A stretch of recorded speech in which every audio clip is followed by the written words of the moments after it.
પશ્ચિમ બંગાળના નાદિયા જિલ્લામાં 10 બાંગ્લાદેશી નાગરિકો અને 5 ભારતીય દલાલોની ધરપકડ. પશ્ચિમ બંગાળના નાદિયા જિલ્લામાં રાણાઘાટ પોલીસ દ્વારા કરવામાં આવેલ એક મહત્વપૂર્ણ ઓપરેશનમાં 10 બાંગ્લાદેશી નાગરિકોની ધરપકડ કરવામાં આવી છે.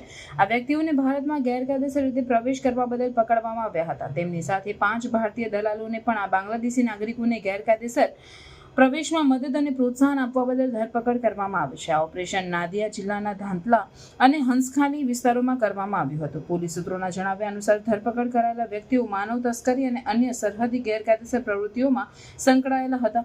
બાંગ્લાદેશી નાગરિકોને ભારતીય દલાલો સામે કેસ નોંધવામાં આવ્યો છે અને તેઓ હવે વધુ તપાસ માટે પોલીસ કસ્ટડીમાં છે. રાણાઘાટ પોલીસ જિલ્લાના સુપ્રિન્ટેન્ડન્ટ કુમાર સન્ની રાજે જણાવ્યું કે ગેરકાયદેસર ઇમિગ્રેશન સામેની વિશેષ ડ્રાઈવ ચાલુ રહેશે, જેથી પ્રદેશની સુરક્ષા અને સલામતી સુનિશ્ચિત કરી શકાય. ધરપકડ કરાયેલા વ્યક્તિઓને સ્થાનિક કોર્ટમાં રજૂ કરવામાં આવ્યા હતા અને વધુ કાનૂની કાર્યવાહી ચાલુ રહી છે.